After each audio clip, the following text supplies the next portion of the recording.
Good morning students. देखिए, last video में हमने पढ़ा था चैप्टर 2 कंज्यूमर इक्विलिब्रियम के बारे में। जो कंज्यूमर इक्विलिब्रियम का मतलब मैंने आपको बताया था, जब एक कंज्यूमर जितनी मनी स्पेंड करता है उससे इक्वल उसको सेटिस्फैक्शन मिलता है।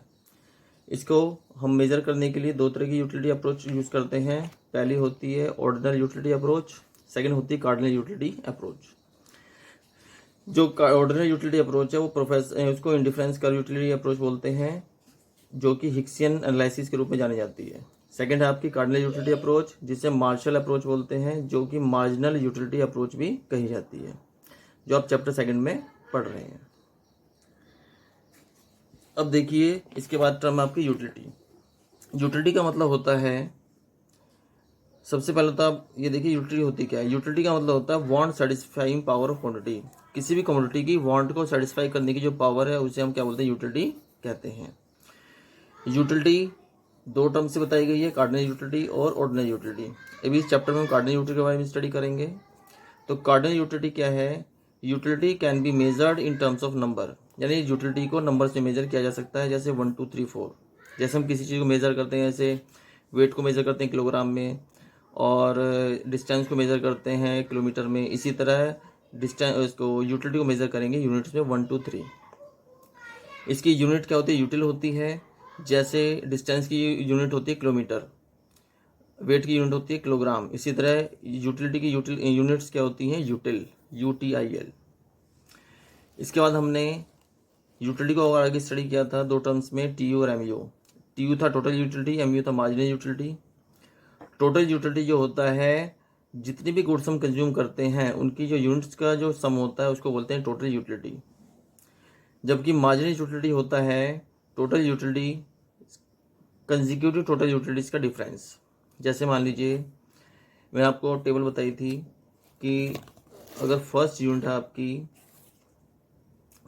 जिसको हम कंज्यूम करते हैं, तो फर्स्ट यूनिट से यूटिलिटी मिली अगर आपको 10, सेकंड से 8, थर्ड से आपका 6, फिर 4, फिर 2, फिर 0 और फिर -2।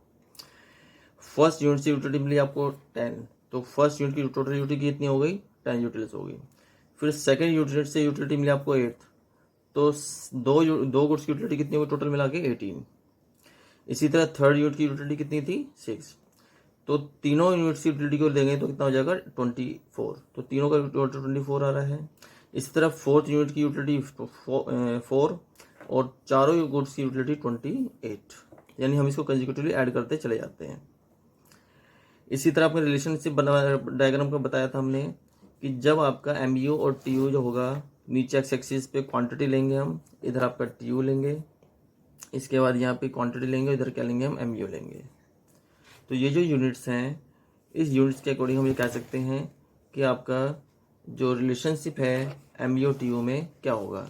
जब MU पॉजिटिव होता है तो TU इंक्रीज करेगा, जब MU 0 होता है तो TU मैक्सिमम होगा, और जब MU नेगेटिव हो जाएगा, नीचे करवाएगा, तो आपका TU डिक्रीज होना शुरू हो जाएगा। इस रिलेशनशिप को मैं आपको बताता हूँ बुक्स के अंदर। तो देखिए, टोटल यूटिलिटी का मतलब क्या होता है? टोटल यूटिलिटी की डेफिनेशन लिखी है, total utility refers to the total satisfaction obtained from the consumption of all possible units of commodity. किसी भी कमोडिटी की सारी पॉसिबल यूनिट्स को कंज्यूम करने के बाद जब हम सेटिस्फैक्शन मिलता है उसे बोलते हैं टोटल यूटिलिटी। ये मेजर की जाती है, टोटल सेटिस्फैक्शन जो होता है वो कंज्यूमर का, वो सभी यूनिट्स ऑफ गुड्स को कंज्यूम करने से मिलती है। जैसे एग्जाम्पल है, सपोज आप एक फर्स्ट आइसक्रीम खा रहे हैं, आपको 20 यूटिलिटी सेटिस्फैक्शन मिला है, सेकंड यूनिट से आपको 16 यूटिल सेटिस्फैक्शन मिला है, तो दोनों आइसक्रीम का टोटल सेटिस्फैक्शन कितना हो गया आपका? 36 यूटिल्स हो गया। इसी तरह अगर आप थर्ड आइसक्रीम कंज्यूम करते हैं और आपको सेटिस्फैक्शन मिलता है 10 यूटिल्स, तो तीनों आइसक्रीम का टोटल सेटिस्फैक्शन कितना हो जाएगा? 46 यूटिल्स हो जाएगा। तो सिंपल से कहने का मतलब यह है कि आपको टोटल यूटिलिटी निकालने के लिए जितनी भी आप यूनिट्स कंज्यूम करेंगे उन सभी की यूटिलिटी को ऐड करना होगा, उसे बोलेंगे टोटल यूटिलिटी। तो TU का फॉर्मूला बन गया U1 U2, इसको हम MU1 MU2 MU3 भी कह सकते हैं। MU1 plus MU2 plus MU3 dash MUN। इसके बाद आपकी आती है मार्जिनल यूटिलिटी की डेफिनेशन। तो marginal utility is the additional utility derived from the consumption of one more unit. ये जो वन मोर यूनिट वर्ड लिखा हुआ है ये बहुत ज़रूरी है इसके लिए, डेफिनेशन को समझने के लिए।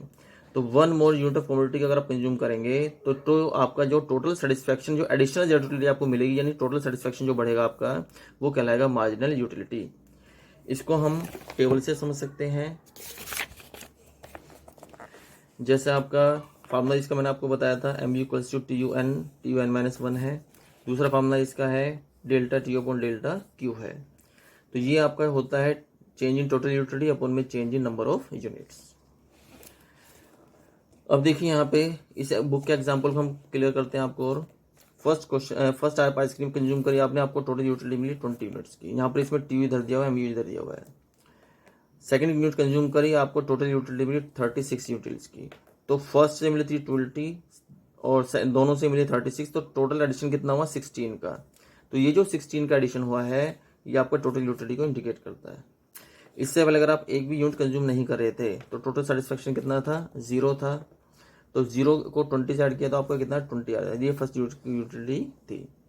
इसी तरह जितना भी एडिशन आपका आएगा, 46 में से 36 माइनस करेंगे 10 आ जाएगा, 50 माइनस 46 करेंगे 4 आ जाएगा, 50 माइनस 50 करेंगे 0 आ जाएगा, 44 माइनस 50 करेंगे तो माइनस का 6 आएगा। तो वही रिलेशनशिप आप इसको ऐसे भी समझ सकते हैं कि जब तक MU पॉजिटिव होता है तो TU इंक्रीज कर रहा है, जब MU 0 होगा तो TU मैक्सिमम होगा, जब MU नेगेटिव हो जाए TU डिक्रीज होना शुरू हो जाएगा। यही चीज़ आपके डायग्राम में भी है, पॉजिटिव तो इंक्रीज कर रहा है, 0 तो ये मैक्सिमम है, और ये नेगेटिव तो ये डिक्रीज कर रहा है। तो ये आपका रिलेशनशिप है। आप इसको इसकी थ्योरी पढ़ के समझ सकते हैं। आपके पास बुक है, आप नहीं तो वीडियो को चेक भी कर सकते हैं। अब देखिए इसका रिलेशनशिप। अब जो MU और TU का जो रिलेशन है उसको मैं क्लियर कर रहे हैं आपको। TU increases with increasing in consumption. TU increase होता है कंजप्शन के इंक्रीज होने से, जबकि MU पॉजिटिव है। इसके बाद TU रीचेज होगा मैक्सिमम पॉइंट पर कब, अगर MU आपका 0 होगा, और कंजप्शन इंक्रीज करने से जो टोटल सेटिस्फेक्शन का जो पॉइंट आता है उस पे आप उसके बाद आपका MU बियॉन्ड का मतलब है उसके बाद TU फॉलो होना स्टार्ट हो जाएगा और MU क्या हो जाएगा, नेगेटिव हो जाएगा। तो ये MU और TU का रिलेशनशिप है, जिसको हम डायग्राम से, शेड्यूल से और आपका एक्सप्लेनेशन के रूप में एक्सप्लेन कर सकते हैं। अब 3 नंबर क्वेश्चन आता है तो इसमें हमें खाली एक्सप्लेनेशन के साथ साथ डायग्राम भी बना सकते हैं। 5 नंबर क्वेश्चन आता है हम टेबल, डायग्राम और आपका एक्सप्लेनेशन कर सकते हैं। तो यहाँ तक कोई प्रॉब्लम अगर आपको है तो आप कमेंट कीजिए। इसके बाद नेक्स्ट टॉपिक था हमारा law of diminishing marginal utility. तो जो law of diminishing marginal utility होता है इसको हम लॉ ऑफ DMU भी कहते हैं। It states that as we consume more and more unit, जैसे जैसे हम ज़्यादा यूनिट कंज्यूम करते हैं ऑफ कमोडिटी की, द टोटल यूटिलिटी जो होती है derived from each successive unit goes on decreasing. तो जैसे जैसे आप ज़्यादा यूनिट कंज्यूम करेंगे, एक्स्ट्रा यूनिट कंज्यूम करेंगे, यूटिलिटी जो डराइव होगी आपको एवरी सक्सेसिव यूनिट की जो यूटिलिटी होगी वो डिक्रीज होती चली जाएगी। जैसे कि इसी टेबल में हमने आपको एक्सप्लेन किया था, फर्स्ट यूनिट की यूटिलिटी कितनी थी आपकी, फर्स्ट यूनिट की यूटिलिटी थी 20, सेकंड की थी 16, तो पहले से डिक्रीज हो गई, फिर 10, फिर 4, फिर 0, फिर -6, तो ये क्या होगा, डिक्रीज होना शुरू हो गया। तो जैसे जैसे आप एक्स्ट्रा कंज्यूम करते चले जाएंगे TU डिक्रीज होता चला जाएगा, सॉरी MU डिक्रीज होता चला जाएगा। उसी को हम लॉ ऑफ DMU कहते हैं, law of diminishing marginal utility कहते हैं। इसके लिए आपको केवल MU की टेबल बनानी है और MU वाला ही डायग्राम बनाना है बस, जिसके लिए आप देखिए इस नेक्स्ट पेज पे दिया हुआ आपको गिवन है यहाँ पे इधर।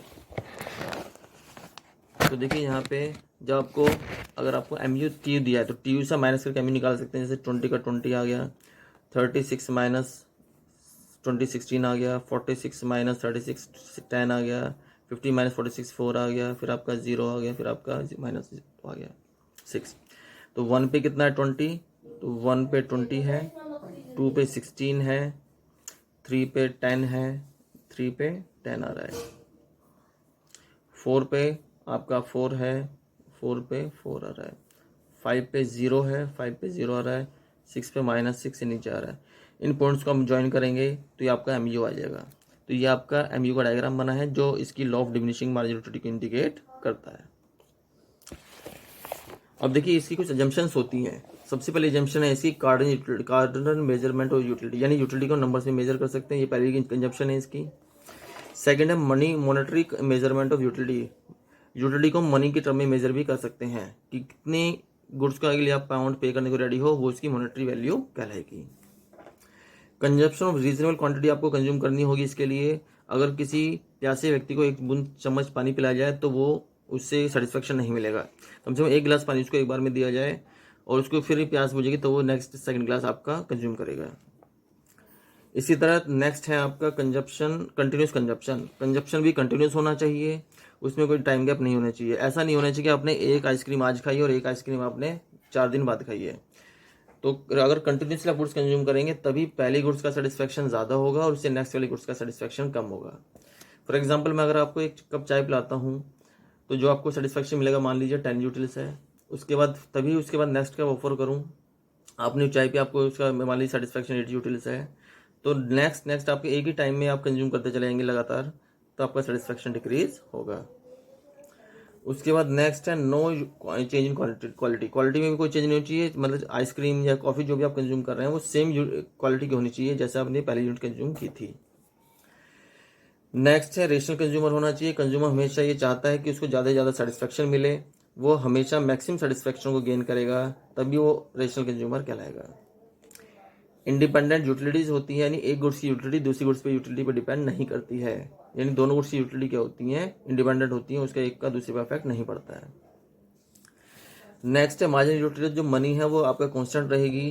कंज्यूमर जैसे जैसे गुड्स पे स्पेंड करेगा मनी, वो आपका एडिशनल यूटिलिटी तभी मतलब गुड्स तभी परचेज करेगा अगर उसे यूटिलिटी कम मिल रही है। तो वहाँ पे मनी वैल्यू को क्या कर रहा है, वो इग्नोर कर रहा है।